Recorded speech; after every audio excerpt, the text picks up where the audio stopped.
En tout cas, merci d'être venu malgré la chaleur et malgré les préparatifs pour le Ramadan. Assister à cette conférence dont l'intitulé pouvait être ambigu, de l'amour en islam, parce qu'en fait il s'agit plutôt de l'amour au sein d'une famille, d'après ce que j'ai compris, parce que je ne connais pas très bien le contenu, ce qui va être débattu par le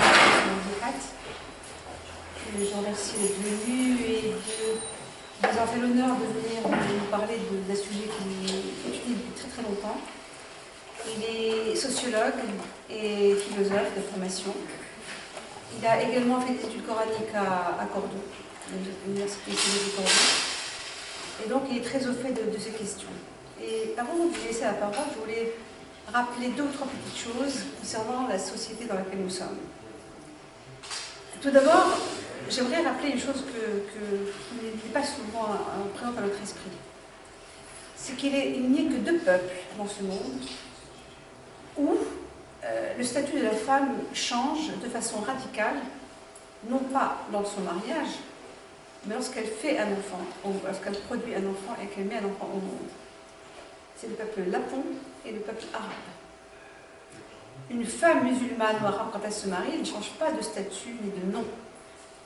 En revanche, quand elle met un enfant au monde, elle devient quelque chose. C'est la seule chose qui change son statut. Et c'est très important. C'est vrai aussi pour l'homme, hein.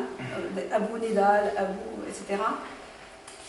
Le fait de mettre un enfant au monde change son statut social et change considérablement sa configuration par rapport à la société.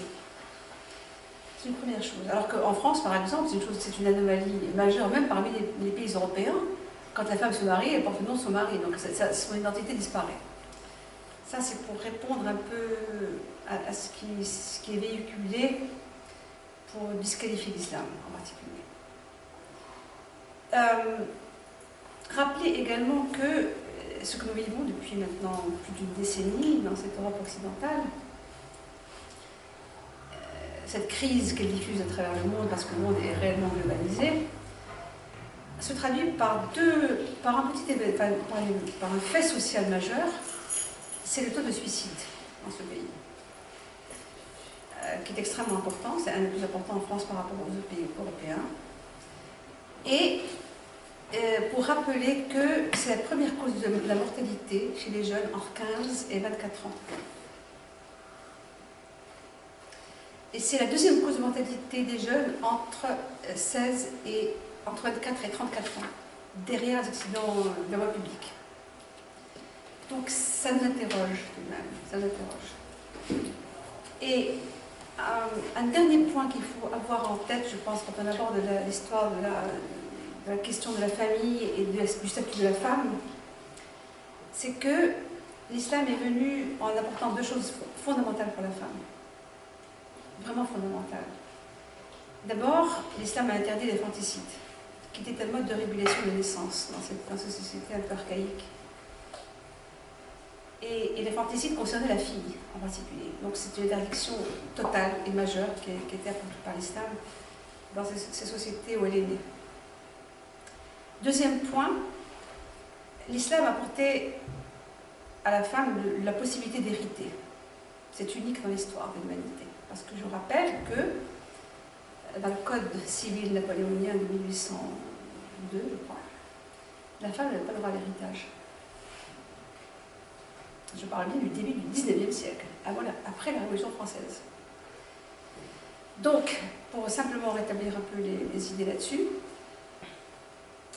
la femme a le droit d'hériter, et dans un contexte très particulier, qui était absent pendant très longtemps en Europe occidentale, c'est que l'islam a apporté, en même temps qu'il a donné le droit à la femme d'hériter, il a institué une chose majeure, sociologiquement, il a institué dans les faits l'égalité entre les frères.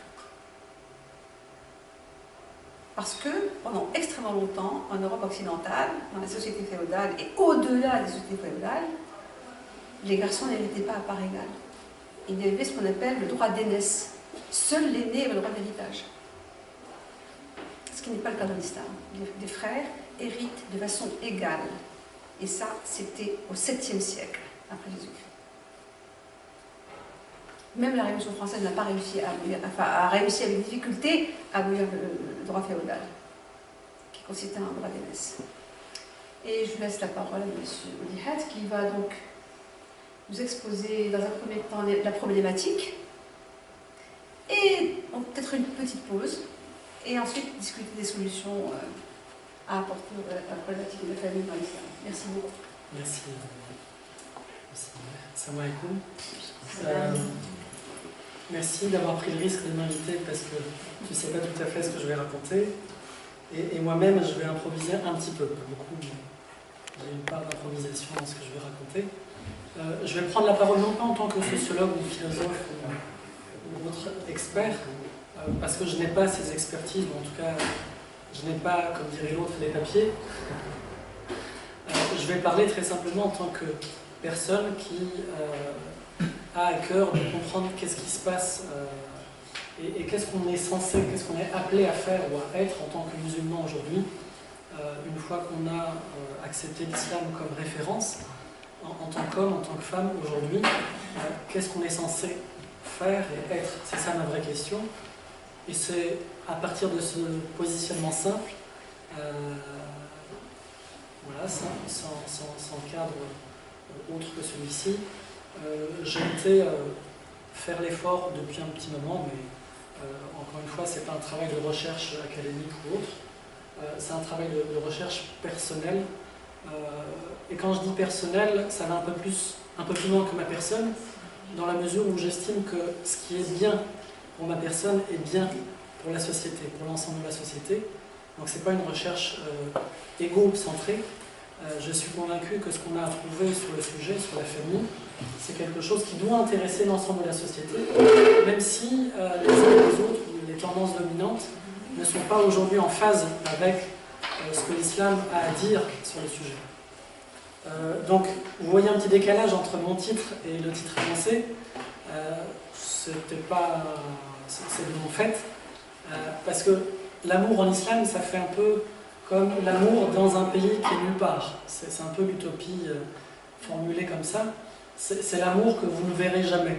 C'est voilà, en islam, il y a des valeurs, et puis il y a la réalité. C'est cette schizophrénie-là que je voulais éviter dans l'intitulé du sujet, et que je tenais à reformuler par crise et réforme de l'amour et de la famille moderne. Je vais m'expliquer au fur et à mesure sur ces histoires. De toutes les institutions, la famille est la seule dans laquelle le Coran, il y a énormément de matière. C'est la seule institution sur laquelle Dieu insiste, sur laquelle Dieu donne des détails, des principes généraux, mais aussi des détails, dans le Coran, comparativement à tout ce qui est État, système économique ou autre type d'institution. La famille est la seule institution qui, dans le Coran, voit des détails, des prescriptions assez nombreuses dessus, tant au niveau juridique que fiscal, que financier, économique, héritage et compagnie, que moral aussi, le lien entre les enfants, les parents, les liens avec, au-delà du couple et au-delà des parents, à savoir le voisin, les neveux, les oncles et compagnie. Donc, on a énormément de détails dans le Coran sur cette institution, et c'est aussi le seul sujet aujourd'hui, en France, et même au-delà de la France, c'est le seul sujet à travers lequel les musulmans ou l'islam sont perçus de manière positive. Alors, sur tous les sujets, on est des terroristes, on est arriérés, on est plein de choses comme ça. Sur le sujet de la famille, quand on va dans les sociétés musulmanes, c'est la seule chose qu'on retienne, à savoir la qualité de l'accueil et la qualité de l'ambiance familiale. Alors après, quand on rentre dans le détail, on va se chamailler sur les histoires d'égalité homme-femme, mais à chaque fois qu'ils vont dans nos pays d'origine, ils sont émerveillés par cette ambiance-là qu'ils redécouvrent, et cette ambiance-là, ils la retrouvent pendant le ramadan qui s'approche, et c'est encore là qu'ils retombent concrètement, au-delà de ce qu'ils peuvent dire, ils se trahissent dans le bien-être qu'ils peuvent ressentir à ce moment-là, qui est qu'il y a quelque chose, vous avez quelque chose qui est super. Alors ils ne savent pas mettre les mots dessus, ils ne savent pas mettre pourquoi c'est super, qu'est-ce qui fait que c'est comme ça, et qu'est-ce qui fait que il y a cette ambiance sacrée, ou en tout cas très portante. Donc on ne s'est pas qualifié, mais cette expérience individuelle et collective de beaucoup de non-musulmans, elle est réelle et on entend tous ces appréciations se dire autour de nous. Alors, c'est apprécié en même temps dans nos pays d'origine, la famille est en crise également. Donc ce que je vais décrire porte beaucoup sur la famille dans les sociétés modernes, la France en est une. En tant que musulman, je suis largement moderne, c'est-à-dire j'ai baigné dans cette ambiance-là tout comme vous. Et donc je ne suis pas en train de décrire une réalité qui est celle de martiens, c'est la réalité dans laquelle on a baigné tous ici présents, et même les absents. C'est le plasma culturel dans lequel on baigne depuis qu'on est petit, depuis le biberon en fait. Ça commence vraiment par le biberon, parce que le biberon c'est déjà une orientation civilisationnelle, c'est déjà un choix philosophique, c'est déjà un choix de société. Quel type de biberon, comment on allait, c'est déjà le choix a déjà commencé à ce niveau-là. Alors, Paris est connu un peu partout dans le monde comme étant la ville la plus romantique, là où l'amour peut vraiment éclore et il y a un vrai espace. C'est vraiment une image mythique qu'on en a et quand on est français et quand on est étranger. Même les Saoudiens viennent avec cette image-là de Paris. Voilà, donc il y a quelque chose de mythique. Pourtant, il y a un certain nombre de paradoxes qu'on trouve dans une grande ville comme Paris, mais qui n'est pas propre à Paris.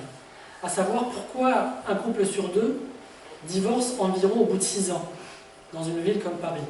Je ne parlerai pas des couples non mariés qui ont eu un taux d'instabilité beaucoup plus fort, c'est-à-dire ça va de quelques semaines à quelques années, mais c'est en dessous des 6 ans.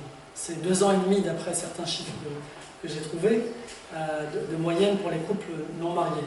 Mettons tout couple confondu, et là on peut laisser l'imagination aller jusqu'au bout. Donc des couples qui ont été au bout de leur liberté et de leur amour, qui sont les deux valeurs centrales aujourd'hui, et ben finalement on n'arrive pas à faire mieux que dans des sociétés qui ont précédé, même en France il y a 50 ans, la génération de nos parents et grands-parents, qui ont fondé tout leur mariage et toute leur famille sur pas seulement la liberté et pas seulement l'amour, et pourtant ça a duré 50 ans, 60 ans, 30 ans, voilà. Ça c'est des chiffres qu'on n'entend plus aujourd'hui. Alors pourquoi le célibat est-il devenu une norme et près d'une personne sur deux, parmi les jeunes et parmi les vieux aussi, et pas parce que la moitié est morte, c'est pas une question de décès, pourquoi même les vieux, on trouve de plus en plus de célibataires, vieux.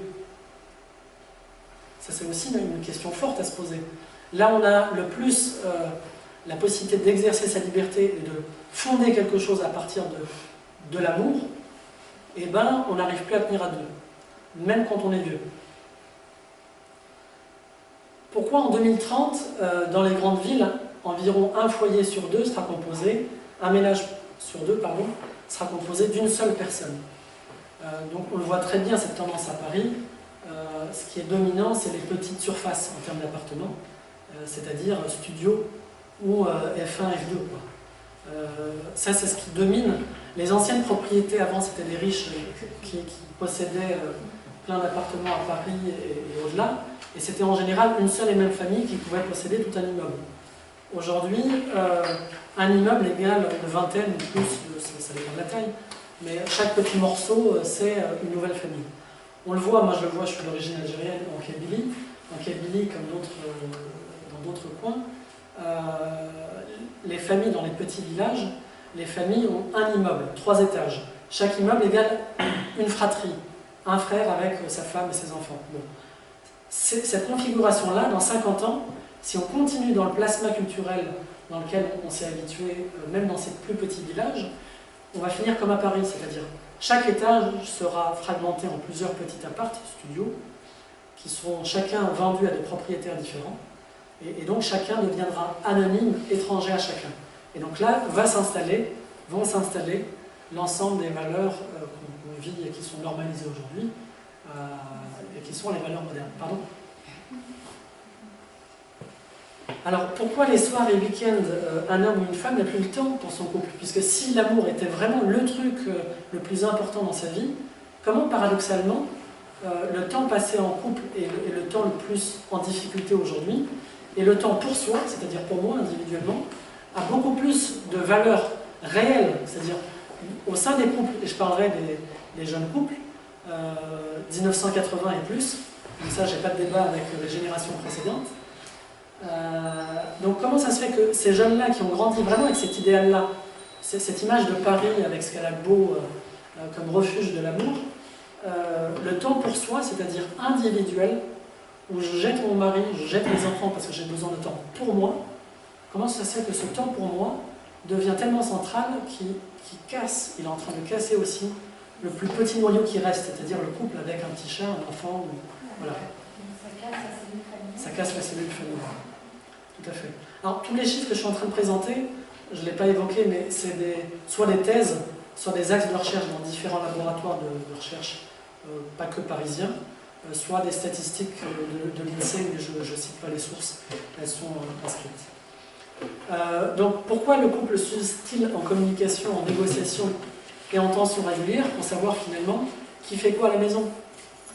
Donc, au moment où on a aboli tout ordre social, moral, on a aboli les règles, il n'y a plus de règles. Finalement, tout devient... pourquoi on insiste autant sur la communication aujourd'hui? Parmi les croyances aujourd'hui, on dit un couple il tient par la communication. Il faut vraiment, la communication c'est super important dans un couple. Bon, moi j'ai des parents, je les ai jamais vus communiquer. Pour être un peu, enfin, j'exagère un peu, mes parents ne communiquent que très peu. Pourtant, je pense qu'ils se connaissent très bien. Donc, cette idole de la communication comme clé de réussite dans le couple, c'est quelque chose de très nouveau, c'est une croyance. On peut même la dater historiquement, hein. Elle ne date pas d'il y a très longtemps. Je pense qu'elle date d'un texte d'Habermas qui s'intitule L'éthique communicationnelle. Juste petite historique philosophique. Quand Nietzsche dit Dieu est mort, ça s'est vraiment produit au sens social et institutionnel, c'est-à-dire on a arrêté de prendre la religion, la parole de Dieu comme référence pour savoir qu'est-ce qui est bien, pas bien, qu'est-ce qui est vrai, pas vrai.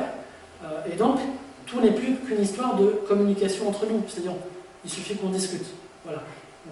C'est tout simplement ça. L'éthique communicationnelle, c'est il n'y a plus de vrai et de faux, il n'y a plus de bien et de mal. Tout est question de discussion entre nous. Donc, discutons. Du coup, dans le couple, on est en bout de chaîne de ce processus civilisationnel dans lequel on est pris. Et en bout de chaîne, on a appris que pour que le couple tienne, il faut qu'on communique. Voilà. Et on passe notre temps à communiquer pour dire « mais moi j'ai fait ça, mais toi t'as pas fait ça, mais tu comprends pas ma représentation ». Puis après c'est une question de représentation.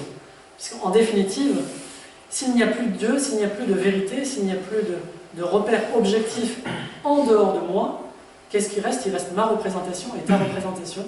Et après c'est plus qu'une question de discussion entre nous, de rapport de force, de négociation permanente. C'est ce qui arrive. Donc, ce qu'on appelait avant les violences conjugales, c'est-à-dire le père Kabyle qui tape sa femme du bled, ça n'existe plus. Ça existe, c'est 0,00000001%. Ça existe. Ça existera encore dans 50 000 ans si l'humanité existe. Les conflits modernes ne sont plus de cet ordre. Les conflits modernes sont des conflits permanents qui sont de l'ordre du qu'est-ce qui est normal, pas normal, qu'est-ce qui est bien, pas bien. Qu'est-ce que je dois faire? Qu'est-ce que tu dois faire? Donc c'est des conflits de rôle, c'est des conflits de place, c'est des conflits de normes. C'est plus les conflits d'avant, les conflits traditionnels, c'était des conflits d'abus de pouvoir. C'est un bonhomme qui exagère, qui va beaucoup trop loin sur son pouvoir, sur ce qu'il est censé être et faire. Donc c'est quelque chose de cet ordre. Aujourd'hui, on est dans des conflits de normes permanents, chroniques. Ce n'est pas une question d'individu, c'est toute la société, toute la civilisation moderne qui est prise dans ce plasma moral. Alors, pourquoi un couple n'a plus la capacité, en tout cas de moins en moins, de garder ses parents une fois qu'ils atteignent un certain âge? Il n'a plus la capacité technique, c'est-à-dire indépendamment de son cœur, indépendamment de ce que la femme ou de ce que l'homme aimerait idéalement, indépendamment de ses sentiments, indépendamment du fait qu'il trouve que la famille c'est super important et que les parents c'est super important et que le paradis est en dessous des pieds des mers, c'est ça. Donc indépendamment de cette voilà, de l'amour en islam, vous voyez le côté utopique, en dehors indépendamment de cette utopie qui reste valable quelque part, c'est-à-dire nulle part, concrètement, techniquement, le couple moderne est incapable de supporter ses parents dès lors qu'ils atteignent la vieillesse et qu'ils ont besoin de lui pour continuer à finir honorablement jusqu'au bout. Je ne parle même pas du reste de la famille, c'est-à-dire il y a des neveux et des nièces qui traînent de partout, il y a des cousins, cousines, il y a des oncles, tantes, etc. Je ne parle même pas de l'incapacité structurelle qu'a le couple aujourd'hui à aider, porter et supporter l'ensemble de cette famille-là. Pour donner une image, j'adorerai plus tard.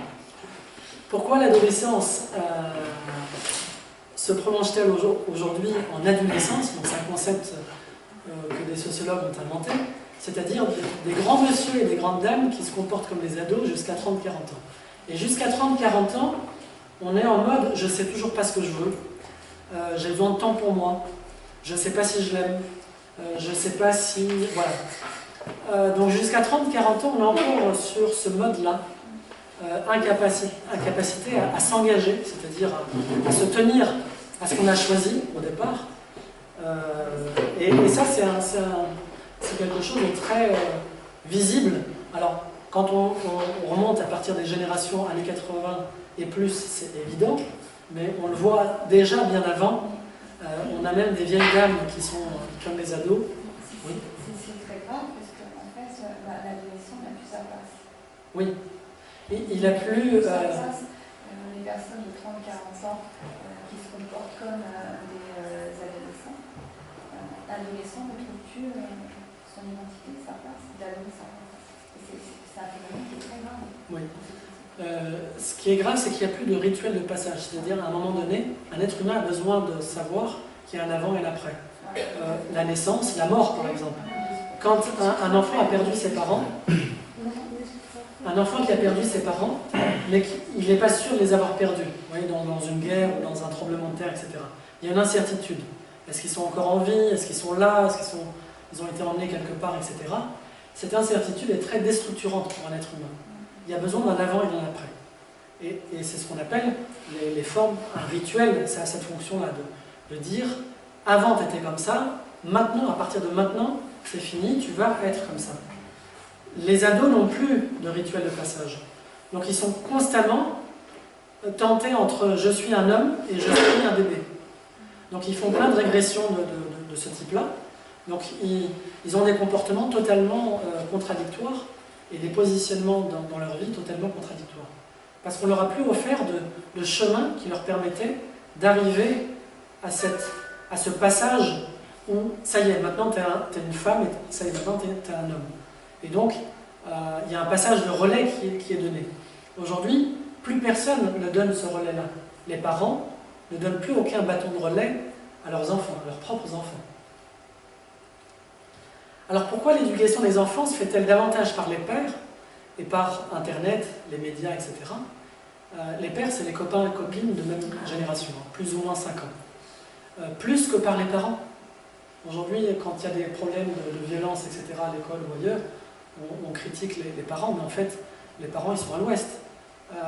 Ceux qui éduquent en réalité en permanence les enfants, c'est les enfants du même âge, qui eux-mêmes sont éduqués par Internet et par tout un flux médiatique, culturel, plasma culturel, encore une fois, dans lequel ils baignent et qui n'a rien à voir avec celui des parents.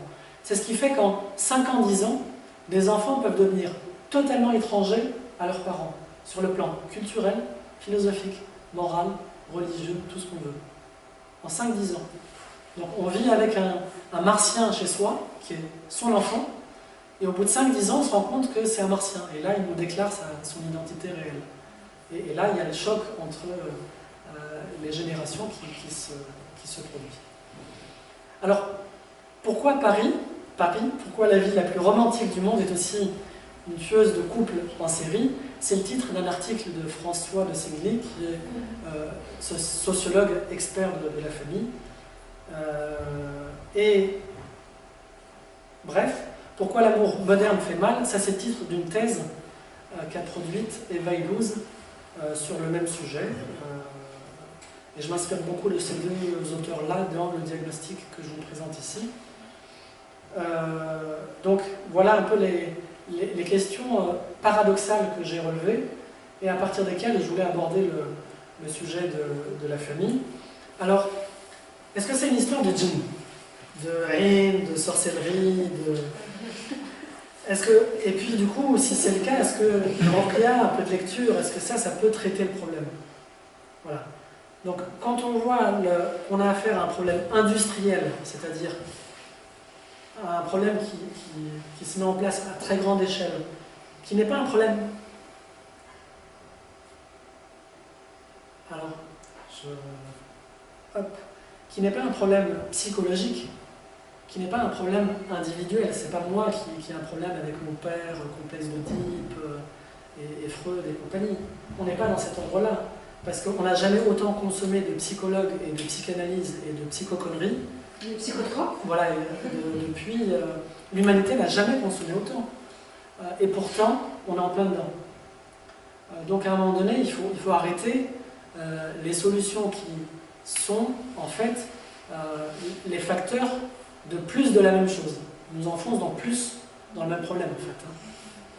Ça ne constitue pas une sortie du problème, un dépassement du problème. Ils sont au cœur du problème. Je vais venir tout à l'heure un peu plus en détail sur pourquoi la psychologie, la psychanalyse et tout ça sont au cœur du problème, sont un facteur aggravant du problème et loin d'être une résolution du problème. Alors j'entends certains maghrébins dire, d'origine, de tradition maghrébine, mais qui sont nés en France et qui sont totalement français, intégrés ou aspirant à l'être, se dire, je pense que si on est dans cette situation, si on a des soucis là-dessus, c'est tout simplement parce qu'on n'est pas assez intégré, c'est-à-dire, si on intégrait les codes moraux, culturels de la culture dominante, on n'aurait pas tous ces problèmes de conscience. On n'aurait pas... Voilà.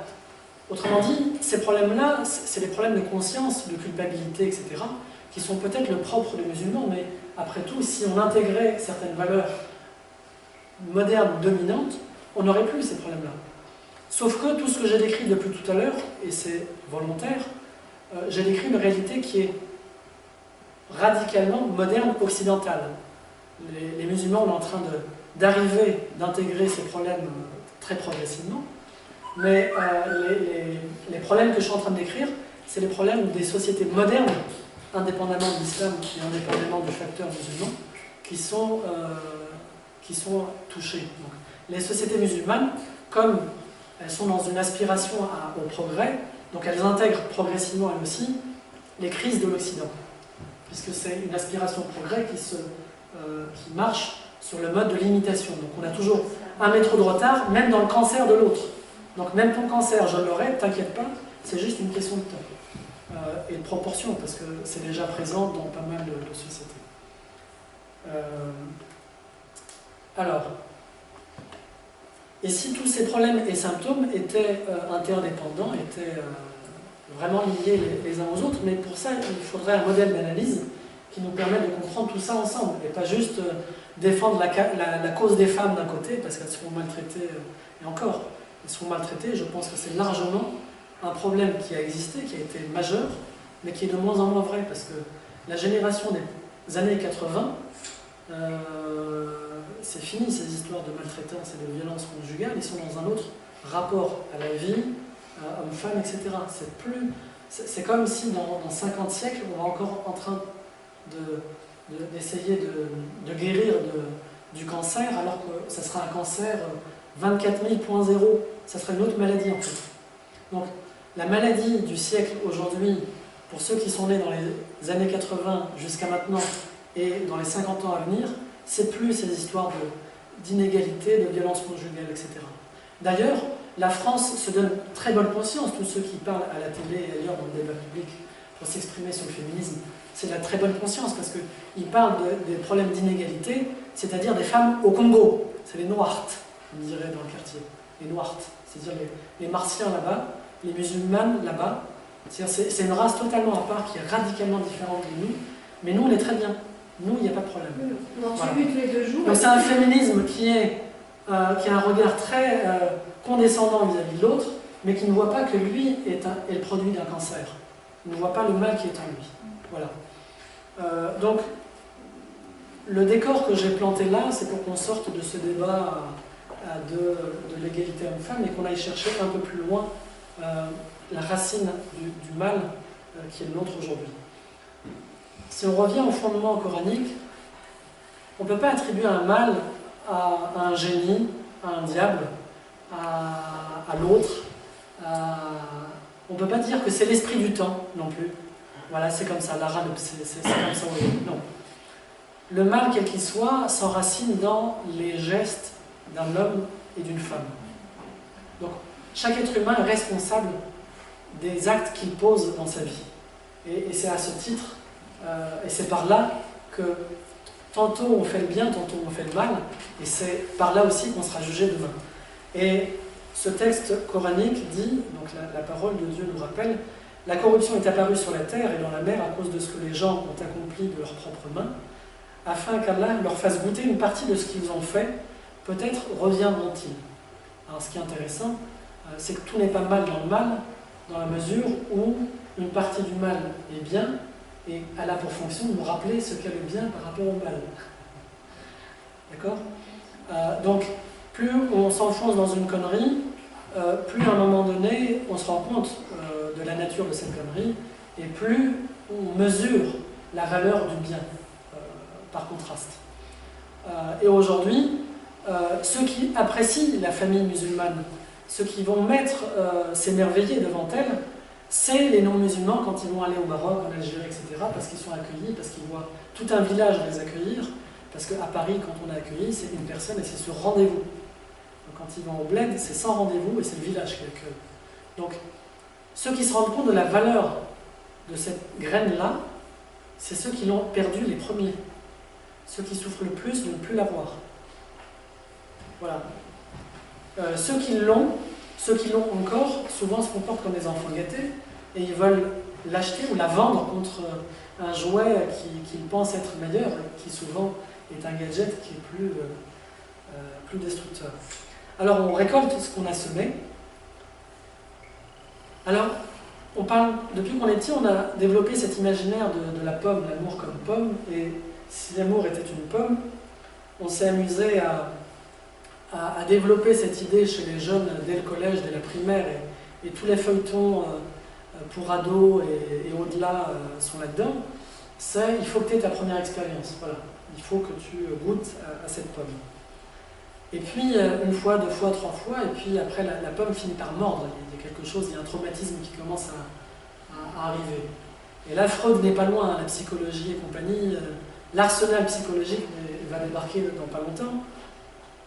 Et puis, à force d'expérience et de mauvaises expériences, on tombe dans ce qu'on appelle en sociologie l'usure. L'usure de l'amour, c'est-à-dire c'est les désillusionnés. Et aujourd'hui, pour votre information, ça se produit non pas quand on a 50 ans, ça se produit au lycée. Parce que les jeunes aujourd'hui commencent en primaire à peu près, ou collège. Vos enfants, je ne parle pas des anciens. C'est un peu exagéré. Non. Sur quoi vous appuyez? Alors moi j'étais animateur il y a plus de 10 ans. C'est pour donner un exemple qui est très personnel, et après je vais donner un exemple qui n'a rien à voir avec moi, qui est beaucoup plus actuel. J'étais animateur dans un centre de loisirs, école primaire. Les garçons étaient en train de courir après chasse, non pas à l'homme, mais à la fille. Et puis, mercredi, donc c'est en centre de loisirs, ils l'embarquaient quelque part dans l'école, et les animateurs cherchaient un peu partout pour les retrouver. Voilà, ça c'est un exemple. C'est tellement banal ce que je vous dis, c'est vraiment banal. Et je ne vous parle pas des martiens, je vous parle d'enfants, de traditions autres que françaises, africaines, maghrébines, etc. Voilà, donc ça c'est très banal, vraiment.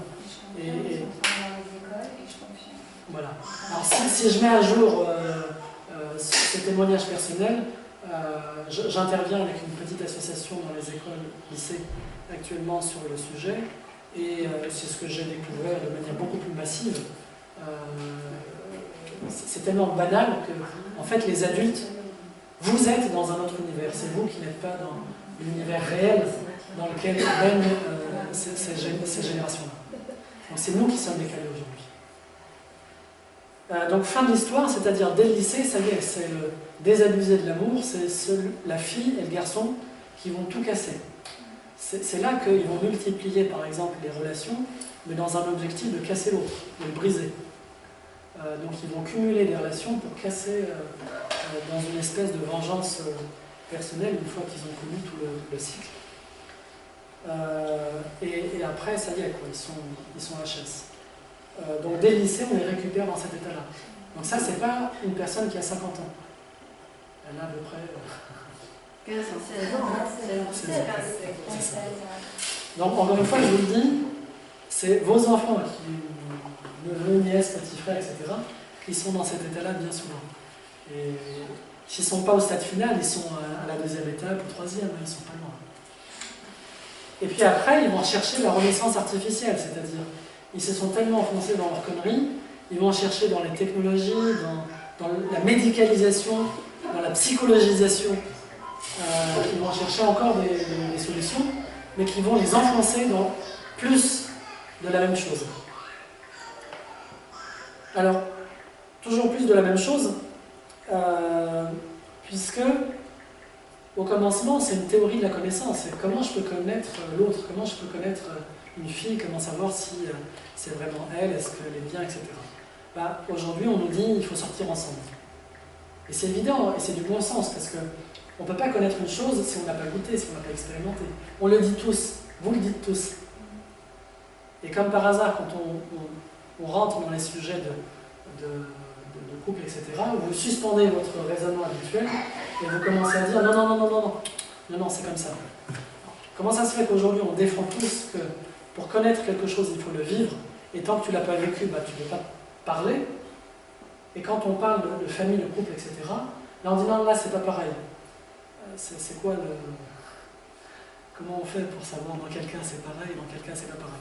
Non, c'est une méthode de connaissance. Si on se dit que pour connaître une chose, il faut la vivre, il faut l'expérimenter, alors il faut vivre tout ce qui est haram. Il faut vivre les 50 milliards d'années d'expérience de l'humanité pour savoir enfin c'est quoi un homme, c'est quoi une femme, qu'est-ce qui est bien, qu'est-ce qui est mal. Donc c'est ça les implications. Et aujourd'hui, c'est ce qu'on a transmis aux plus jeunes, c'est-à-dire on ne peut pas savoir tant qu'on n'a pas essayé. Généraliser, bah, ça donne, avec l'utopie, l'amour en islam, là. Avec l'islam comme utopie nulle part, là, on superpose des logiques différentes, hein, donc il y a la religion d'un côté et il y a la vie réelle de l'autre, mais la vie réelle, c'est on ne peut pas connaître tant qu'on n'a pas essayé, tant qu'on n'a pas vécu, tant qu'on n'a pas expérimenté, tant qu'on n'a pas vu de nos propres yeux. C'est une forme, hein, je le dirais assez violemment, c'est une forme d'athéisme. L'athéisme n'est rien d'autre que le refus obstiné d'accepter qu'il existe une vérité au-delà de moi en tant qu'individu. C'est-à-dire une vérité à laquelle toi t'as abouti, tant que moi je ne l'ai pas vécu, senti, intégré, elle n'existe pas. Et toi-même tu n'existes pas. Donc c'est la forme la plus radicale d'athéisme et d'égocentrisme. C'est l'égocentrisme. Solipsisme, non, ça existe ça? Solipsisme. C'est la réduction du monde à soi-même. C'est ça. Et de l'humanité à soi-même. Exactement. Et de l'histoire de l'humanité à soi-même. Réduction de la vérité à soi-même, de l'humanité, de l'histoire de l'humanité à soi-même, etc. C'est une forme très radicale d'égoïsme, mais appliquée à la connaissance, et là appliquée à la vie réelle, c'est-à-dire aux histoires de couple. Donc comment connaître l'autre en sortant ensemble? Donc ça c'est le... Et puis une fois qu'on est sorti avec quelqu'un, bah, c'est pas suffisant parce que ça se trouve les autres ils sont pas pareils, ça se trouve les autres ils sont mieux, ça se trouve je suis mal tombé, donc il faut que j'essaie encore. Et puis bon, une fois que j'ai fait ça 10 fois, 15 fois, 30 fois, après peut-être qu'il faut vivre ensemble sous le même toit parce que tant qu'on n'a pas vécu ensemble, bah, on ne peut pas savoir. Vous voyez, on va encore au bout de la logique expérimentaliste, subjectiviste, qui réduit la vérité, qui réduit l'histoire de l'humanité, qui réduit le bien et le mal à ce que moi j'ai pu vraiment expérimenter. Et tant que je n'ai pas vraiment expérimenté, ben, je ne peux pas le dire. Et donc on est dans cette incapacité à dire est-ce que c'est elle, c'est pas elle, est-ce que c'est bien, c'est pas bien ce que je suis en train de faire, ce qui se passe, la façon dont on est en train de mener la chose, parce qu'on n'a pas été au bout de mon expérimentation. Et la fin de l'histoire, c'est toujours la même, c'est on a vécu ensemble sous le même toit, etc.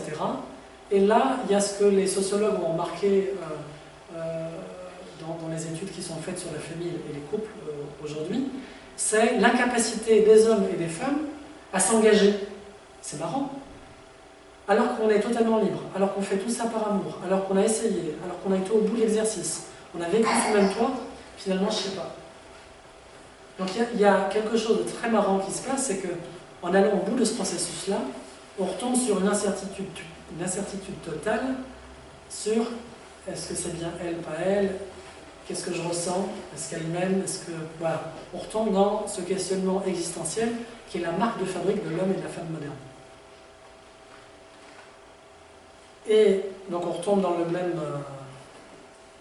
cycle. Alors, comment sortir de ce cycle qui enfonce les hommes et les femmes modernes dans quelque chose qui fait mal? Il y a cette vérité coranique qui est première, qui est que tout changement commence par soi, et Dieu ne change pas ce qu'il y a dans un peuple tant qu'il ne change pas ce qu'il y a en nous-mêmes. Mais qu'est-ce qu'il y a en eux-mêmes? Il faut fouiller, parce que c'est bien de rappeler, réciter, répéter cette formule de manière abstraite, mais qu'est-ce qu'il y a en soi-même? Qu'est-ce qu'il y a en nous? Qu'est-ce qu'il y a qui fait qu'on est dans cet état-là, qu'on est dans cet état d'incertitude, de peur de s'engager, de flou total? On perd tous les repères, on ne sait même plus qu'est-ce qui est bien, qu'est-ce qui n'est pas, qu'est-ce qui est normal ou pas. Alors, ma conviction, mais je pense que c'est pas, il n'y a rien d'original, d'inédit, et on va retrouver ça dans beaucoup de personnes, c'est qu'on a semé en fait une philosophie de vie, une philosophie de la vie et de l'homme dans nos cœurs et dans nos esprits. Et je dirais les problèmes d'amour, de couple et de famille sont des problèmes de philosophie de vie, de philosophie de l'homme, traduits en organisation sociale et traduits également et vécus individuellement et psychologiquement. Ça devient psychologique, mais le psychologique il est en bout de chaîne. C'est à la fin que c'est des histoires psychologiques. Mais initialement, c'est quelle valeur, quelle idée de l'homme et de la vie tu as. Voilà. Si ton idée de la vie et de l'homme, c'est que la vérité commence avec moi, avec ce que je ressens, avec ce que j'expérimente. Tant que je n'ai pas vu, tant que je n'ai pas expérimenté, je ne peux pas savoir. On est mal barré parce qu'on est obligé de répéter et de redécouvrir les découvertes de toute l'humanité en fait. Et donc, à 20 ans, on est déjà usé sur le sujet de l'amour parce qu'on a été fracassé par plein de réalités avec lesquelles on n'a pas su faire. Alors, en termes d'organisation sociale, aujourd'hui, par quoi on est pris? Dans quoi on est pris? La famille, le couple, et au-delà, est pris dans un plasma culturel dans lequel on trouve l'industrie du rêve, de l'imagination et du divertissement, qui a diffusé l'idéal du couple moderne. Les feuilletons et compagnie, la musique, etc. On a la philosophie qui a diffusé le relativisme et le subjectivisme. C'est des mots barbares, mais très simplement, ça veut dire tout est relatif. C'est-à-dire, tout dépend de toi et moi, finalement. Toi, tu penses que c'est bien, moi, je pense que ça ne l'est pas. Donc, question de discussion, de communication, pour rétablir qu'est-ce qui est bien mal, qu'est-ce qui est vrai faux. Il n'y a rien qui est qu'on puisse découvrir comme étant vrai faux, bien mal. Tout est fonction de représentation personnelle, donc ça nécessite beaucoup plus de discussion, de négociation et donc de conflits interpersonnels. Subjectivisme, donc ça dépend de ma subjectivité, de mes états à moi, de mes sentiments, de comment tu sens le truc, comment tu... Voilà, fais comme tu le sens. Vous entendez ces formules qui disent beaucoup de l'ère du temps et de la façon dont la morale moderne se construit. L'anthropologie, de son côté, a diffusé l'idée qu'il existe plein de formes de famille. Il y a des formes matriarcales, il y a des formes patriarcales, il y a des homosexuels, même chez les animaux, il y a des trucs bizarres qui se passent. Donc, pourquoi vous dites, vous, les musulmans ou les martiens, pourquoi vous dites que c'est comme ça et pas autrement qu'il faudrait faire? Voilà, donc l'anthropologie a conforté le relativisme qui est dans l'ère du temps. Le communisme et par la suite l'État et actuellement le marché ont mis les sociétés dans un processus d'arrachement de l'enfant à ses parents. Parce que pour formater un enfant, ou les générations futures, il faut arracher l'enfant à ses parents parce qu'il lui raconte trop d'histoires sur la religion, ce qui est bien, mal, etc. Il lui raconte aussi la mémoire de ce qui s'est passé avant. Donc il faut l'arracher, lui mettre une autre disquette sur la réalité, sur qu'est-ce qui est bien, pas bien, etc. Et à partir de là, on peut fabriquer l'homme nouveau. Tant qu'on n'a pas arraché, on ne peut pas fabriquer l'homme nouveau. Donc, ce processus-là politique, il est à l'œuvre depuis une cinquantaine d'années très largement. Donc, oui. À ce titre, l'instruction publique est devenue l'éducation nationale. C'est ça. En France. C'est ça. Parce qu'on n'est pas là pour instruire les mots, pour les éduquer. C'est ça. Et par exemple, en matière d'éducation sexuelle, c'est comme ça que ça s'appelle, à l'école, c'est déjà des choses qui sont rentrées dans les écoles. Donc vos enfants, nos enfants, nos petits frères et compagnie sont déjà concernés par ces sujets parce que qu'est-ce qui est transmis à l'école, c'est l'idée que toutes les formes sont bonnes à partir du moment où elles sont faites librement et par amour. Voilà, c'est très beau. Tout est bien tant que c'est libre et par amour. C'est les deux critères qui font la morale moderne. La morale moderne, c'est tout est bien tant que c'est fait librement et par amour. Si ça a été fait par contrainte, si ça a été fait sans amour, où il y avait un petit pourcentage d'amour qui manquait, ah non, là c'est pas bien. Là c'est scandaleux, ça c'est une atteinte à la liberté, c'est une atteinte à... par contre, dès que c'est fait par amour, là on peut tout faire. DSK par exemple, il peut tout faire, parce qu'il est libre, et parce que de temps en temps il est amoureux. Mais si il avait fait quelque chose par contrainte, là c'est très grave. Mais tant qu'il fait tout ce qu'il fait par liberté, là c'est open bar. Donc voilà, la morale moderne est basée sur ces deux principes qui sont liberté et amour. Et c'est à partir de là qu'on... D'ailleurs les gens se marient ou s'accouplent ou se mettent ensemble par amour, et ils se quittent aussi parfois par amour. On s'aime tellement qu'on se sépare. Voilà. Donc c'est devenu un fondement, un driver, une raison de faire, de ne pas faire, de ne plus faire, de défaire, dans tous les sens. Autre élément structurant, c'est la centralité du travail. Dès lors que le travail devient central, c'est-à-dire c'est l'élément qui donne la valeur d'une personne. Tu ne vaux rien en tant que femme, en tant qu'homme, si tu n'as pas de travail. Si tu n'as pas une identité par le travail professionnel. Donc, devenant central, tout le reste devient un peu périphérique. D'ailleurs, il y a une petite contradiction entre liberté et amour comme idéal et puis la centralité du travail. Je vais revenir sur les contradictions de l'amour moderne dans pas longtemps. La centralité de la carrière professionnelle fait que finalement, chaque individu, vous voyez, on a deux individus, un père et une mère, chacun va être tiré en fonction de sa carrière, l'un à Bordeaux, l'autre à Dubaï, parce que c'est un homme. Et là, comment on fait pour faire tenir le truc? Alors, la règle ou la morale moderne qui fonctionne sur la liberté et sur l'amour, toi tu es libre d'aller à Dubaï et toi tu es libre d'aller à Brest.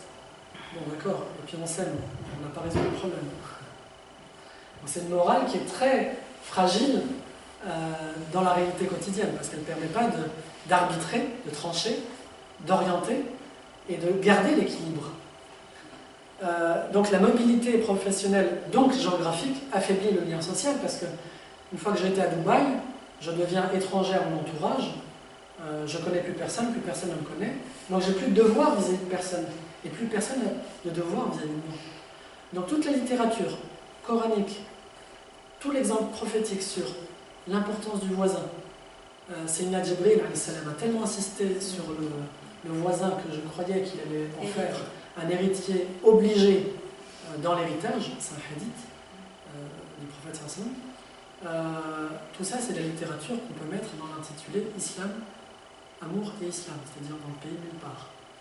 Puisqu'on est dans des configurations telles où tout le monde devient étranger pour chacun, donc tout le monde n'a plus rien à donner ni à recevoir de chacun, donc si on se dit bonjour, c'est déjà beaucoup. Voilà. Donc c'est une organisation sociale qui nous amène progressivement à une atomisation et de la société, mais quand on dit société, ça a l'air abstrait, mais ça atomise le couple, qui est la dernière institution qui reste sur le marché. Il faudrait pas une éducation pour éduquer Ouais. le couple, les parents, Oui. pour que les enfants aient ces valeurs. Oui, alors les solutions, je veux bien que vous gardiez les idées de solutions, on en parlera tout à l'heure dans la deuxième mi-temps. Je veux qu'on sente la nature et la profondeur du mal par lequel on est atteint. La solitude, le célibat et le couple à la carte, c'est-à-dire on est ensemble, on n'est plus ensemble, je suis avec un homme, je suis avec une femme, et puis voilà, et ça change tout le temps. La solitude est quelque chose de moderne aussi. Le célibat est moderne. C'est comme l'adolescence. Dans toutes les sociétés humaines, on passait par l'enfance et puis après l'âge adulte. Entre les deux, il y a un rituel d'initiation qui prend quelques mois, quelques années, et puis on bascule.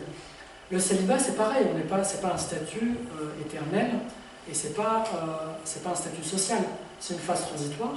Alors, il y a des gens qui sont restés célibataires, il y a même parmi les savants musulmans, il n'y a pas que les gens qui sont restés célibataires, mais c'est pas un statut social. On n'est pas... Aujourd'hui, le célibat est une norme sociale, qui se généralise, c'est-à-dire il y a beaucoup plus de célibataires que de couples. Je ne parle même pas de couples mariés. Donc, le célibat est une invention moderne de la même manière que l'adolescence est une invention moderne. C'est-à-dire, c'est devenu un État, c'est devenu une institution, c'est devenu quelque chose qui est cadré institutionnellement, il y a des droits, et puis ça dure. Voilà. Et la solitude de la même manière. La solitude n'est possible que quand on est dans cette configuration qu'on voit sur l'image, c'est-à-dire un couple avec peu importe le enfant ou pas, et puis le couple va être trimballé par la carrière professionnelle quand elle est centrale, à droite à gauche, et puis il est plus capable, ce couple, de tisser un réseau social. Pas réseau social au sens de carte de visite de je connais du monde, réseau social au sens le plus humain et le plus simple qui soit, c'est-à-dire mon voisin, ma voisine, ma tante, ma grand-mère, et mes parents, mon cousin et compagnie. Donc ils sont techniquement incapables d'assurer cette fonction élémentaire que toutes les sociétés passées ont réussi à faire, du fait de cette configuration à deux, dans les grandes villes, ayant intégré la centralité du travail et de la carrière. Dernier point, donc, les technologies rendent l'interdit plus facile, plus naturel, plus enviable que le halal. Par exemple, la contraception, qui n'est pas quelque chose d'interdit, et je ne vais pas rentrer dans le détail de ce petit point, sur les pour, les contre, les limites et compagnie, mais juste une remarque d'un point de vue stratégique. Comment, à grande échelle, la contraception, quel impact social, stratégique, civilisationnel ça a pu avoir. Dans une société comme le Maroc, pour prendre un exemple, quand l'Afrique, ça fait un petit moment qu'on nous casse la tête sur le sida en Afrique. Le sida en Afrique, c'est le mal du siècle, le sida en Afrique. C'est aussi une histoire de géopolitique, parce que introduire les préservatifs dans ces pays-là, c'est rendre possible ce qui n'était techniquement pas possible, c'est-à-dire avoir des rapports sexuels sans conséquence. Parce qu'avoir un rapport sexuel, ça engage une personne, ça la responsabilise, elle est responsable du fruit qui va se produire après. Le préservatif rend possible en fait l'irresponsabilité sociale. C'est on peut tout faire sans avoir à exercer de responsabilité derrière. C'est un peu comme dans la finance islamique, vous allez me corriger si je déforme un petit peu, mais la différence entre certains critères qui permettent de distinguer ce qui est bien, pas bien en termes de façon de financer quelque chose, et quand est-ce qu'on tombe dans l'usure ou pas, c'est le niveau de responsabilité ou de co-responsabilité que les parties prenantes engagent dans une affaire. À partir du moment où moi je suis une banque, je prête de l'argent, je n'ai aucun risque dans cette affaire, et dans tous les cas c'est la personne qui paye et elle paiera le double avec intérêt, etc. Si elle est en difficulté, d'un point de vue islamique c'est haram parce que celui qui prête, il est en rapport d'hyper-puissance et il met à risque l'autre. Voilà. Toutes les technologies de la contraception permettent de dégager les hommes et les femmes de toute responsabilité sociale par rapport aux actes qu'ils engagent les uns vis-à-vis des autres. Voilà, ça c'était une petite parenthèse. Le changement finalement est d'abord pour une société ce qu'une conversion est pour un individu, c'est-à-dire un changement de finalité, de sens. C'est quoi la finalité que je poursuis? C'est quoi? Qu'est-ce qui doit faire sens pour moi? Et c'est le changement de quelques idées, de quelques valeurs. Je dis quelques parce qu'en réalité, c'est quelques graines, c'est quelques éléments, mais c'est quelques qui font tout après. C'est quelques graines qui, quand elles sont cultivées, donnent une forêt. Mais avant la forêt, on a quelques graines. Une forêt n'a jamais commencé que par quelques graines à la base. Et ces quelques idées et valeurs, c'est elles qui gouvernent notre façon de sentir, de choisir, d'évaluer, de hiérarchiser, de sélectionner, d'exclure, etc. On a semé quelques valeurs et idées cardinales, parce qu'elles donnent le sens, dans quel sens on est, où on va, mais aussi quelques biais, je vais revenir sur les biais dans pas longtemps, et des grands choix philosophiques, moraux, des choix de vie, qui orientent toute notre façon de voir, de raisonner, de juger, de valoriser, dévaloriser, l'amour, les choses de l'amour et de la famille. Cette photo est très juste parce qu'en fait, elle est très fidèle à l'imagerie coranique de l'arbre. Qu'est-ce qui est une bonne parole et qu'est-ce qui est une mauvaise parole? La bonne parole, c'est une graine qui est plantée, puis ça donne un arbre qui va donner de bons fruits ou de mauvais fruits. Mais dans l'imagerie coranique et de manière plus générale, dans la philosophie morale islamique, les valeurs, en fait, vont se traduire d'abord dans le cœur. Et le cœur, ici, c'est pas seulement une histoire de sentiment, de comment je sens le truc, c'est une histoire de compréhension, de conception, de vision, de façon de voir, et d'aspiration aussi, c'est-à-dire à quoi j'aspire, qu'est-ce qui est central. Donc c'est d'abord ce que j'ai choisi comme étant ce qui est central au niveau de mon cœur, ce à quoi j'aspire. C'est ça qui, demain, 10 ans, 15 ans, 20 ans après, devient le fruit empoisonné ou le bon fruit, mais on le voit que 10, 15, 20, 30 ans après. Et en fait, entre guillemets, le péché originel, il a commencé dans ce qu'on a mis dans le cœur.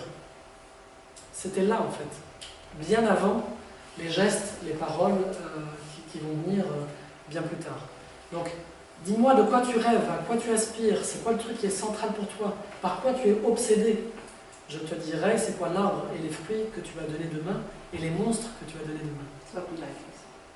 C'est Max, c'est l'imagerie qu'on retrouve dans le Coran et je vais revenir encore dessus. Donc on a semé dans cette... Là je zoome sur le cœur, je fais un travail de chirurgie pas psychologique, c'est un peu plus global que la psychologie. Qu'est-ce qu'on a mis dans ce cœur, qu'est-ce qu'on a planté comme graine qui fait que ça a donné 15 ans, 20 ans, 30 ans après cet arbre. Une valeur, il y a 3 valeurs vraiment fondamentales aujourd'hui dans l'homme moderne, et on l'est tous, quand je dis l'homme moderne, je parle de nous, je parle pas des martiens, même si on est musulman, et même si notre référence est l'islam.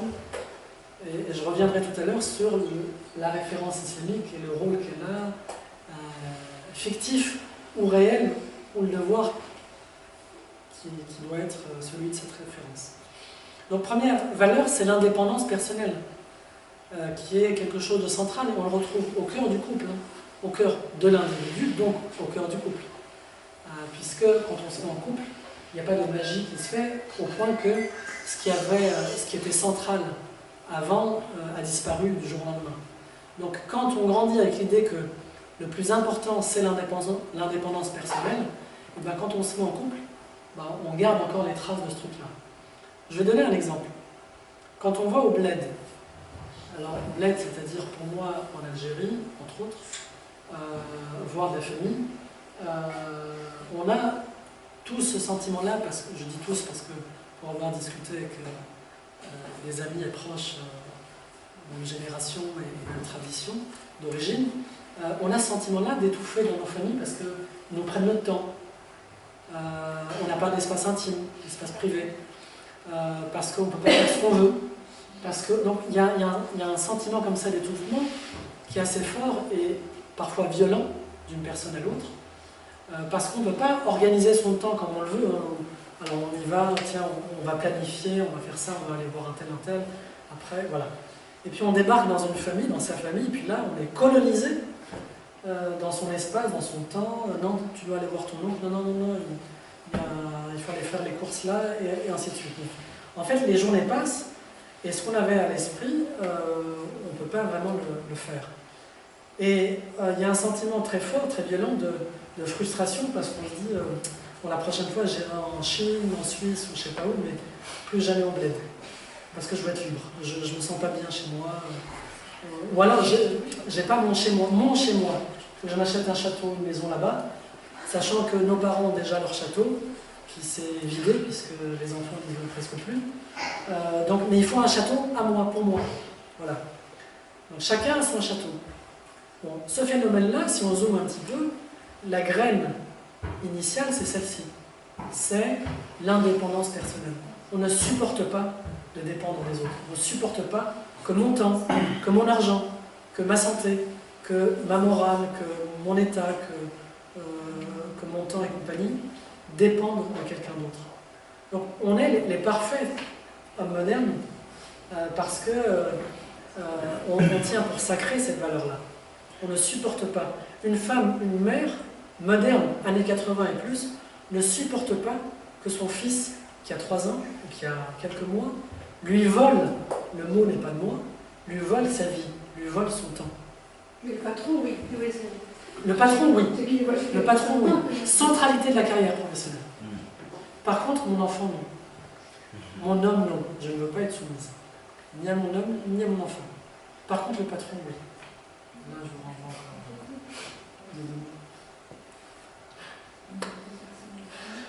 Alors, l'autre élément, c'est valeur cardinale, centrale, c'est la réalisation personnelle. C'est l'idée que j'ai besoin de me réaliser, j'ai besoin de me développer. C'est tellement important pour moi que dans un couple, dans une famille, je ne peux pas comme ça me fondre. Il faut que j'ai un temps pour moi, pour que je fasse mes trucs à moi et que je puisse m'épanouir à travers ça. C'est ce qu'on nous enseigne. La pyramide de Maslow, elle finit par la réalisation personnelle. Ouais. J'avais oublié en plus, oui, Maslow. Troisième valeur cardinale, qui est vraiment la marque de fabrique de l'homme et de la femme moderne, c'est l'indifférenciation homme-femme, c'est-à-dire, c'est exactement pareil, il n'y a pas de différence homme-femme. Voilà. Je suis noir, mais je ne suis pas noir, je suis blanc. Il n'y a pas de différence. Donc c'est le déni, on est dans le déni, hein, non, il n'y a aucune différence. Et puis l'égalitarisme, homme-femme. Ce qui est marrant dans l'égalitarisme homme-femme, je vais sortir des histoires d'hommes-femmes pour y revenir mieux après. Ce phénomène que vous connaissez, qui est que l'obsession de beaucoup de jeunes musulmans pour la réussite, notamment en termes de visibilité sociale, politique, médiatique, et carrière, c'est vraiment une obsession chez beaucoup de jeunes aujourd'hui, musulmans plus que d'autres. Et cette obsession-là, parmi ces jeunes musulmans, on va trouver beaucoup de jeunes femmes musulmanes qui veulent... Alors, pardon, je retire, parce que je voulais décentrer le sujet par rapport aux histoires d'hommes-femmes, je retire cet élément de description supplémentaire, je reste sur les hommes. On va vouloir devenir, avoir le même poste que Sarkozy, être à la tête d'une boîte comme L'Oréal ou n'importe laquelle, etc. Voilà. Je veux être à la tête. Je veux être à la tête de Total. Je veux être à la tête. Mais on a oublié qu'être à la tête de quelque chose qui est cancérigène ou quelque chose qui met du désordre dans le monde, crée du désordre dans le monde, crée de l'injustice dans le monde, ça n'a rien de noble. En fait, on veut manger, on va avoir sa part du gâteau, sans jamais poser la question de est-ce que ce gâteau est toxique, est-ce qu'il est bon, est-ce qu'il est mauvais. Voilà. On travaille pour le CAC 40. Voilà. Donc tout ça islamiquement, bien sûr, avec des versets, avec une barbe, avec tout ce qu'on veut en termes de cosmétique islamique.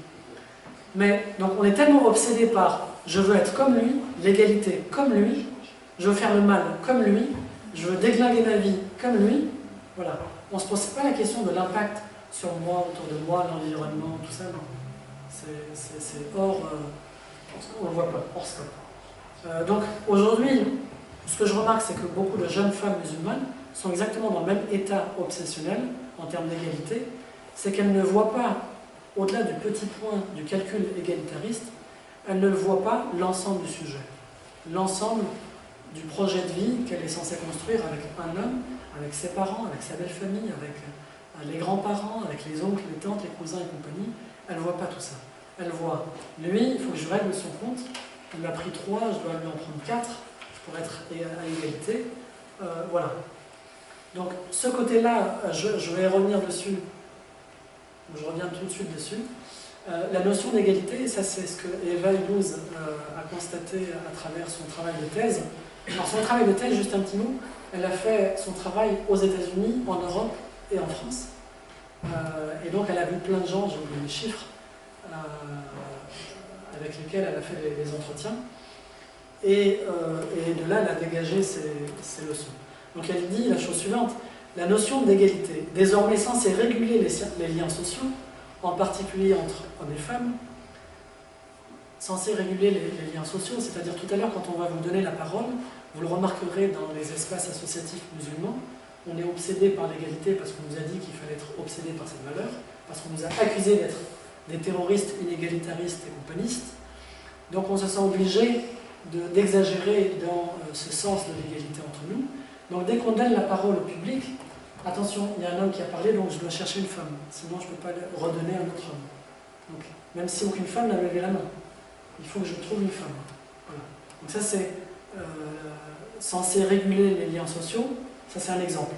On est en train de réguler, d'évaluer les situations sociales avec cette grille qui est dans notre cœur et qui a fait son chemin dans notre esprit, et c'est comme ça qu'on se comporte. Donc, au niveau du couple, elle génère cette valeur beaucoup de nouvelles tensions, Ce qui est intéressant, c'est la nouveauté de la chose, puisqu'elle amène les hommes et les femmes à calculer, mesurer et quantifier ce qu'ils se donnent l'un à l'autre, qu'il s'agisse du partage des tâches ménagères ou de la réciprocité des sentiments. Alors, j'insiste, je ne parle pas des Maghrébins, je ne parle pas des musulmans.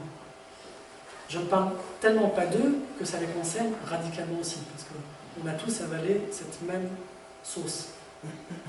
Voilà.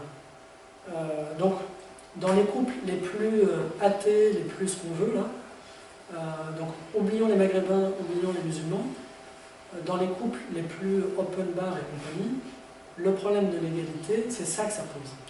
C'est des conflits chroniques, permanents, parce ça devient une grille de lecture, une grille à travers laquelle j'évalue ma femme, j'évalue ce qui se passe autour de moi, qui fait que dès qu'il y a un truc qui n'est pas en accord avec cette grille, il y a une lumière qui s'allume, je réagis, je ne suis pas bien, et donc je ne laisse pas faire. Voilà. Donc on est vraiment dans quelque chose de très puissant. Et réciprocité des sentiments au sens où j'ai l'impression que je l'aime plus qu'elle ne m'aime. Ça devient le fondement d'un conflit, ça. Si j'aime plus qu'elle ne m'aime, ou inversement, ça peut être une raison de divorce. Et je ne blague pas, et j'ai vu les musulmans raisonner en ces termes. Et les jeunes, je ne parle pas les jeunes éduqués, je ne parle pas d'analphabètes, je ne parle pas de prisonniers, toxicomanes, etc. Je parle de gens très normaux, bien éduqués, qui raisonnent en ces termes. Si elle est inhérente à la démocratie, l'égalité s'avère bien plus difficile à mettre en œuvre à la maison, car elle suppose une évaluation permanente de la contribution de l'un et de l'autre. Ce qu'elle est en train de dire très simplement, Illouz, c'est que l'égalité, qui est une valeur relativement utile et importante dans un cadre d'égalité, s'avère très destructrice quand elle se généralise dans la vie du couple, parce que finalement un couple n'est pas fait d'égalité. Mais au-delà du couple, une famille n'est pas faite d'égalité. Je vais donner un exemple. Le temps que moi je vais passer avec mes neveux qui sont là et qui sont venus, de mes neveux qui sont là, le temps que je vais passer avec mes neveux, aider, conseiller, etc. Bon, ma sœur ne m'a pas donné ce temps-là. Est-ce que je vais calculer dans ma tête et me dire non, je vais donner 5 heures à mes neveux parce que ma sœur ne m'a donné que 5 heures?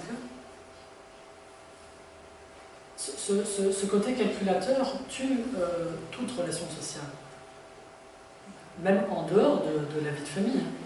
En entreprise, l'entreprise la plus capitaliste qui soit se vante, et aujourd'hui les entreprises tiennent parce que les hommes et les femmes donnent plus que ce pourquoi ils sont payés. Si on faisait que ce pourquoi on était payé, on serait premièrement taxé de fonctionnaire, parce que c'est ça que ça veut dire. fonctionnaire égale je fais strictement ce qu'il y a dans la procédure, dans la fiche de poste. Et ne me demande surtout pas une virgule de plus. Ça, c'est la définition sociale qu'on a retenue de la notion de fonctionnaire. Donc, le couple qui se comporte de manière fonctionnaire, comme un fonctionnaire à la maison, bah, ça bloque les procédures. Ça donne Najat Vallaud-Belkacem qui produit l'opposition et les manifestations sociales des professeurs qu'on voit aujourd'hui. Une société ne peut pas marcher sur l'égalité. Elle marche sur le don, parce qu'il y a des gens qui donnent sans chercher à calculer combien j'ai donné, et lui, quand est-ce qu'il va donner, et si c'est comme ça, je ne donne plus. Aucune société, depuis le début de l'humanité, n'a fonctionné en ces termes. Et encore moins... Excusez-moi, monsieur, c'est pas une égalité. C'est une monétisation de la relation. Oui. Et une quantification de la monétisation de la relation. Oui. On n'est plus dans l'égalité. Oui. Mais l'égalité, en fait, elle implique quantifier combien j'ai donné en termes d'efforts et même de sentiments. Moi, je t'aime à 70%. Et toi, tu m'aimes à 20%. Il y a inégalité. En fait, l'égalité mène à quantifier. Même au-delà, alors la monétisation, c'est l'une des extensions. Mais même si c'est gratuit, on est dans la quantification comptable. C'est la comptabilisation des sentiments, etc. Voilà. Vous allez chercher dans les forums sur Internet, etc. Autour de vous, vous l'avez entendu, vous l'avez déjà dit vous-même. Mais cette question de il ne m'aime pas autant que moi je l'aime, la question du autant, on est dans la quantification des sentiments. Et rien de plus. Voilà. Alors, l'émotion, parmi j'ai zoomé sur les 3 graines et les 3 valeurs principales de l'homme et de la femme moderne. Et là, je vais à ma droite, sur votre gauche, sur les autres éléments ou graines qu'on a plantées dans le cœur. Donc il y a l'émotion, le sentiment amoureux, la subjectivité comme boussole. Fait en fonction de comme tu le sens. C'est une question de feeling, il faut sentir. Tu le sens pas, bah, c'est pas bon. Tu le sens, c'est que c'est bon. Voilà. Et puis il y a une définition philosophique qui a été donnée de l'homme. Une fois qu'on a tué Dieu, la religion n'existe pas, Dieu n'existe pas, etc. Bon, ok, alors qui dit c'est quoi l'homme et qu'est-ce qu'il doit faire? Bon, on ne sait pas trop. Si, on sait, l'homme est désir. C'est Freud. L'homme est désir. Et le désir et l'amour sont les fondements du couple. C'est-à-dire, c'est ce sur quoi le couple tient. Autrement dit, si je retire les 2 pieds de la table, là, le désir et l'amour, le couple, la table ne tient plus. Donc, j'ai plus aucun devoir dans mon couple dès lors que ni désir, ni l'amour ne sont plus présents. Le salut de l'homme est dans le couple, et c'est fortement encouragé par plein d'expressions, même pseudo-islamiques, de type le mariage et la moitié de la religion, etc. On est dans cet imaginaire-là, c'est-à-dire tout doit se passer dans le couple, et tant qu'on n'est pas en couple, ben, en fait, on est dans la salle d'attente. On est dans l'amour en islam. C'est-à-dire, il y a la vie réelle, et puis bon, il y a l'utopie d'un amour en islam qu'on va rejoindre un de ces 4, et pour l'instant, c'est la vie réelle qui va prendre le dessus. Donc, le salut, quand on a tué Dieu, on ne reconnaît plus cette référence, on ne reconnaît plus la religion. On croyait au progrès, mais on a vu l'arnaque. Avec la révolution industrielle, la pollution, le problème de réchauffement climatique, la planète qui va mal, les droits de l'homme, on a vu ce que ça donne en termes de colonisation et d'impérialisme dans le monde. Qu'est-ce qui reste au fond? Quand au boulot, j'ai donné ou accepté la centralité de ma carrière professionnelle, mais quand même, ça me met un petit coup dans le cœur, dans ma santé, etc. Qu'est-ce qui reste? Il reste l'amour. Donc l'amour, c'est la dernière utopie qui permet à l'homme moderne de tenir. C'est la nouvelle opium du peuple, aujourd'hui, l'amour. C'est la dernière promesse qui est faite à l'homme pour qu'il tienne le coup. D'où le surinvestissement et la sophistication des discours, des technologies et de la culture autour de l'amour et du couple. Dernier élément, dernière graine, c'est il y a, de la même manière qu'on peut parler, on doit parler de politiquement correct, c'est-à-dire il y a un discours dominant, il y a un ordre du discours, il y a des choses qu'on doit dire dans le champ politique. Par exemple, on doit parler en termes de conflit israélo-palestinien, de manière très neutre. Il y a un homme et il y a une femme qui se battent. On ne sait pas qui a commencé, on ne sait pas. Voilà. Il y a un conflit dans le couple. C'est une façon très poétique, très neutre de décrire, de qualifier la situation, puisque on n'a pas dit, il y a eu colonisation, il y a eu occupation, il y a eu un petit peu extermination, il y a eu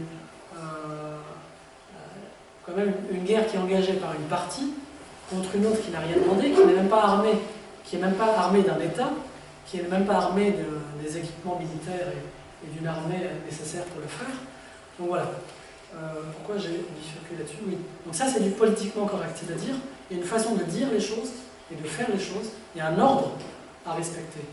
De la même manière, il y a un sexuellement correct qui est totalement là et qui commence très tôt, et je le disais tout à l'heure, on le voit à l'œuvre dès les classes de primaire, collège, ça y est, c'est déjà là. Nos enfants, frères, sœurs, cousins et compagnie, ont déjà très bien intégré le sexuellement correct très tôt. Et en général, ils le maîtrisent mieux que les parents. Parmi les choses un peu structurantes dans ce sexuellement correct, c'est il faut essayer, et l'essentiel, c'est de faire les choses par amour et librement. Donc je revenais à cette chose-là tout à l'heure. Donc voilà un peu les graines majeures qu'on a plantées dans le cœur de l'homme moderne, vous voyez, et qui, à un moment donné, remontent à la surface. Et l'être humain s'exprime avec trois choses. Il s'exprime en partant de son cœur, avec des intentions, des projets. Dans ma vie, j'aimerais. C'est des projets, c'est des projections, c'est des intentions, c'est des idées, c'est des valeurs. Deuxième chose avec laquelle il va s'exprimer, c'est la parole.